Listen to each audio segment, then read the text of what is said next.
Okay. Okay.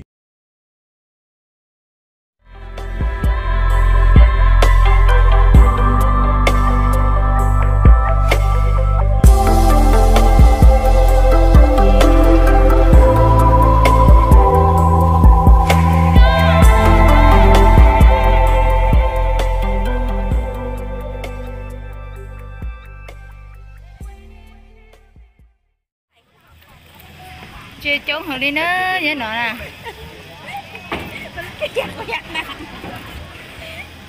Khiênลูกปลาเข้ามาไปตะไลเขียน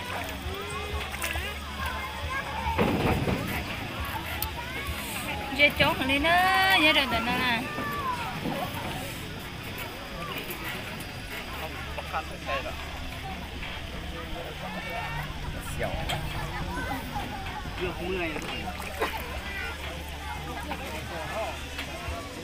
Hên xuân là cái dạng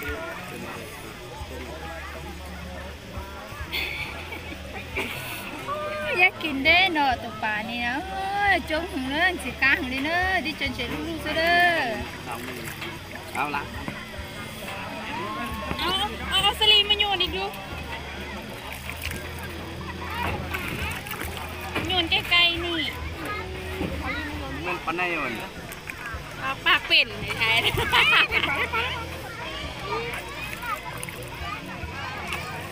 ตัวเส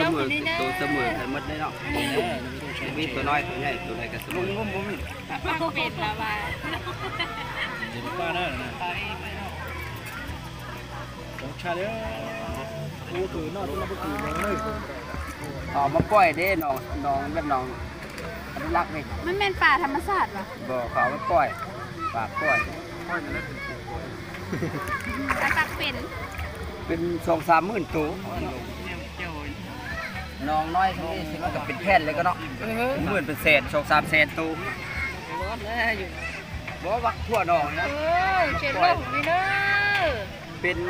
3-4 คันรถของแก่มันมาปล่อยปลาโยหลายปี10-20 ปีเนาะแผ่เอาเนาะแตกลูกแตกอย่างออกมามันหลายปีสิ เจ็ดโลกนี่เด้อ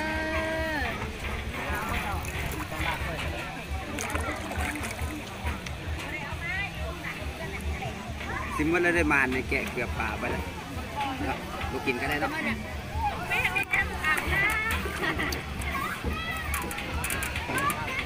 มาจากนี้ป่ะฮะจะลูกไปไหนไปก็ nên chốt này đó như thế nào nè người trên ngô mua chỗ đi chả là mua ta nữa mà bây giờ đã sai ok nữa sai chơi nữa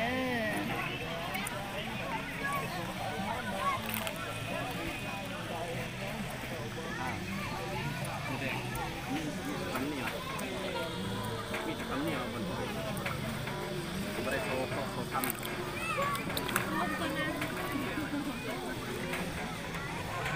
ิเข้าทำทำไมรีบแบบนี้มีก็ทำอยู่คือเขาทำมาลงปลา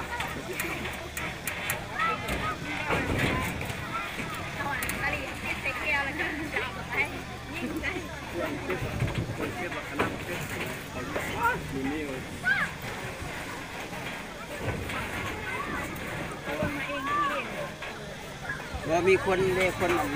เช่าเด้คนเช่าไม่ให้ ôi mà hồi thế là cái tôm này chi ngựa ổ 40-50 พันเลยเช่าค่าเช่าที่นี่ไงคุณไง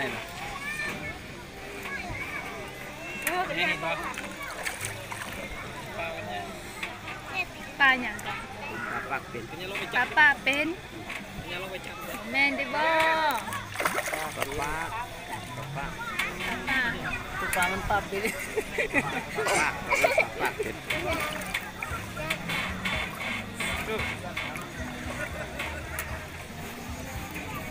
มาหลายแต่บอลเท่านี้เกือบ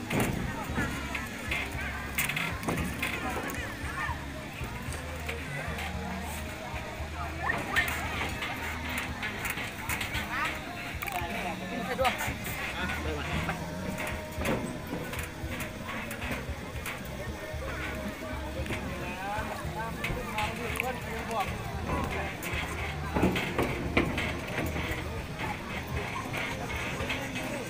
mất Sai lên nó xin nè, anh chị mà cho nên một sai đó nè, xin chị đùa ba nhẹ luôn, ba nhẹ subscribe đồ hết nè, cho baติดตามที่อ๋อ